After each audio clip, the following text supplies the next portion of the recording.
Hello and welcome to UFO Fresh News. Subscriber you to have fresh news every day. UFOs and UAP, history, sightings and mysteries. UFOs are coming out of the shadows.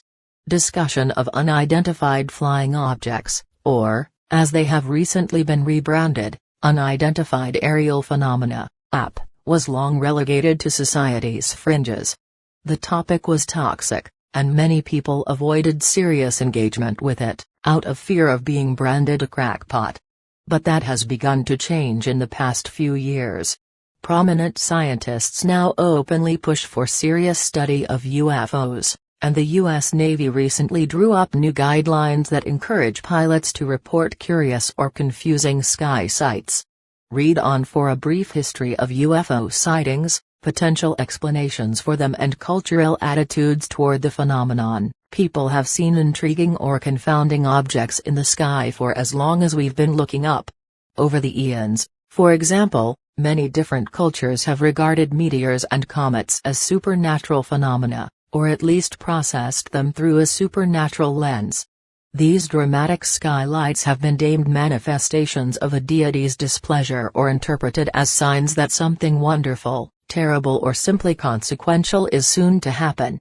Evidence of this view can be found in the 11th century Bayeux tapestry, which chronicles the events leading up to the Norman conquest of England in 1066. The famous Halley's Comet zoomed through the inner solar system that same year, and the 230-foot-long, 70 meters, tapestry depicts it blazing ominously above the head of England's King Harold, II. We see the new king sat on a throne, with nobles to the left and Archbishop Stigand to the right, the Reading Museum wrote in a description of the tapestry's comet scene. Harold was crowned on January 6, 1066. At the far side, he is cheered on by the masses, the description continued. On the far right, Halley's Comet appears in the sky. People think it an evil omen and grow terrified. News of the comet is brought to Harold. Beneath him, a ghostly fleet of ships appears in the lower border, a hint of the Norman invasion to come. Harold was killed by William the Conqueror's troops during the decisive Battle of Hastings. The UFO phenomenon as we know it today is much more recent, dating to the era of powered flight. This makes a lot of sense. There weren't nearly as many flying objects to be puzzled by in William the Conqueror's day. UFOs really took off during World War II, when Allied pilots in both the European and Pacific theaters reported seeing puzzling lights or objects in the sky. They called these curiosities Foo Fighters, a term better known today as the band fronted by former Nirvana drummer Dave Grohl. Then, in June 1947, American businessman and aviator Kenneth Arnold reported seeing 9 shiny, mysterious craft zipping through the skies near Washington's Mount Rainier. Some newspaper stories described these UFOs as flying discs or flying saucers, and the latter term soon wormed its way into the public consciousness. UFO reports surged in the wake of Arnold's sighting, some of them even winding up in the pages of the New York Times. One of the items the Times picked up was the discovery of some seemingly exotic wreckage on a ranch in Lincoln County, New Mexico in 1947. In July of that year, a public information officer at the, relatively, nearby Roswell Army Airfield described the debris as a flying disc, briefly igniting a firestorm of confused interest. Army officials quickly retracted that statement, explaining that the material in question was the remains of a crashed weather balloon, and the Roswell incident faded into obscurity.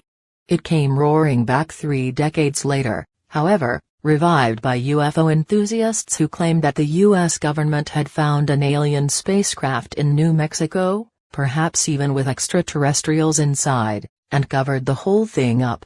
Some conspiracists believe the wreckage was spirited to a hush-hush military site in southern Nevada called Area 51, where study of the aliens and their craft continues to this day. The U.S. military, concerned that some of these UFOs might pose a threat to national security, soon began to investigate sightings systematically. The Air Force established Project Sign to this end in 1947, then followed that with the similarly short-lived Project Grudge in 1948. The more well-known Project Blue Book got started in 1952 and ran all the way to 1969, examining more than 12,600 UFO reports along the way. One of the sightings Project Blue Book investigated was that of Betty and Barney Hill, who claimed they were captured and examined by extraterrestrials in rural New Hampshire in September 1961. The couple's account started getting picked up by newspapers in 1965, becoming the first ever widely publicized alien abduction story. UFO sightings didn't end when Project Blue Book wrapped up, of course, they've kept on rolling in over the decades. Some of the most famous ones in the past half-century include that of Travis Walton, an Arizona man whose 1975 alien abduction claim was dramatized in the 1993 film Fire in the Sky, the Rendlesham Forest incident, a string of mysterious observations near England's Royal Air Force Woodbridge Station in December 1980, and the Phoenix Lights, which confused many Arizonans in March 1997. And, in November 2004, several U.S. Navy pilots flying off the coast of San Diego reported seeing bizarre craft zooming through the sky, seemingly maneuvering in ways that exceeded the limits of known technology. Other Navy pilots had similar experiences off the U.S. East Coast a decade later, making a series of intriguing observations from June 2014 to March 2015. The pilots captured infrared video of some of these encounters using their onboard camera systems. 3 of these videos went viral in December 2017 when the New York Times published them as part of a blockbuster story about a previously secret military UFO investigating effort called the Advanced Aerospace Threat Identification Program, or ATIP for short.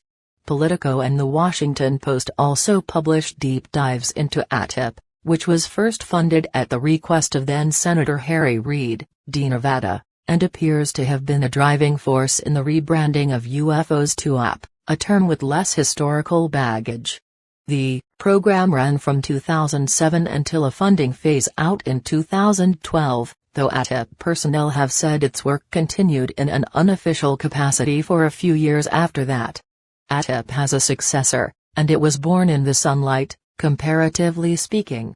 In the summer of 2020, the Pentagon announced the establishment of the Unidentified Aerial Phenomena Task Force, UAPTF, whose mission is to detect, analyze, and catalog UAPs that could potentially pose a threat to U.S. national security.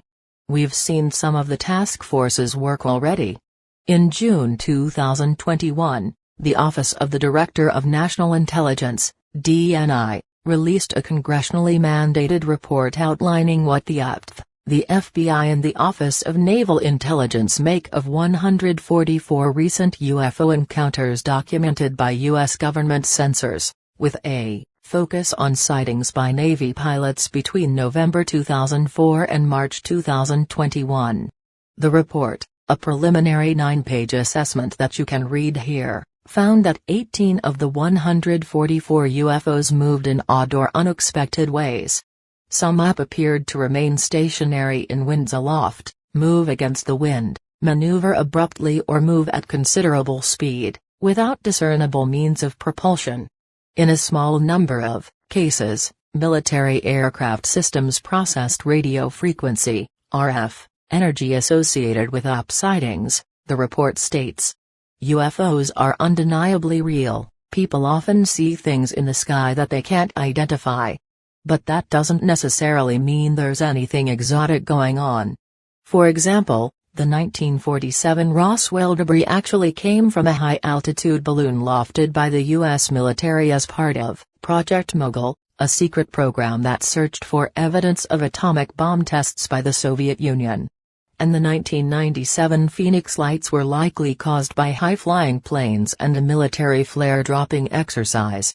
Alien abduction stories are more complicated, as they tend to involve more psychological components. But some research suggests that at least some such reports may be explained by lucid dreaming, an odd sleep state in which people can control their dreams.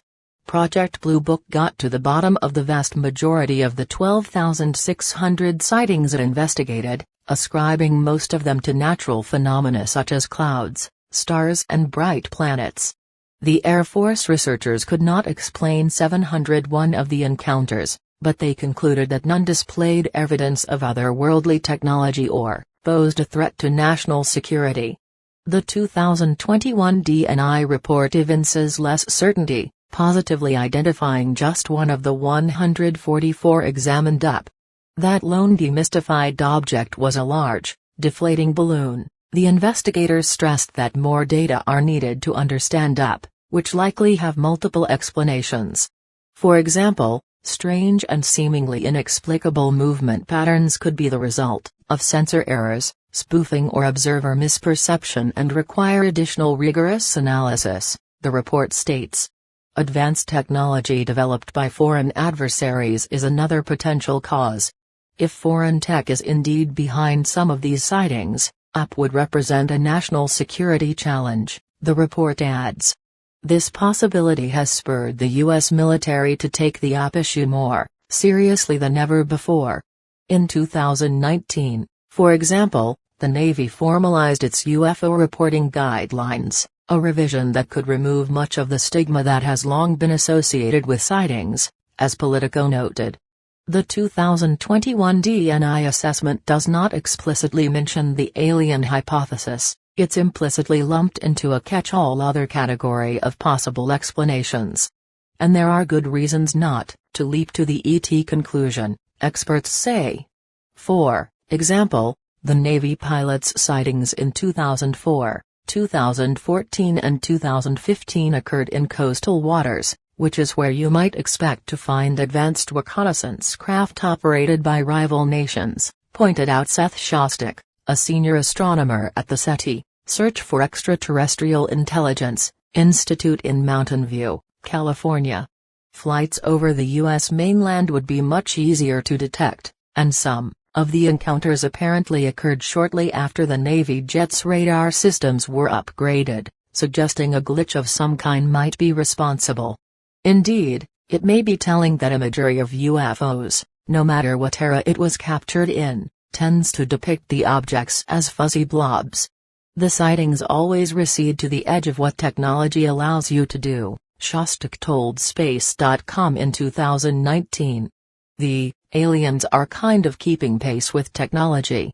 Common sense also argues for relatively mundane, terrestrial explanations, and not just because of Occam's razor, the simplest explanation is usually the best one. For example, if some UFOs are indeed alien spacecraft, what exactly are they up to? If the aliens are here, you gotta say they're the best house guests ever, because they never do anything, Shostak said. They just buzz around. They don't address climate change, they don't steal our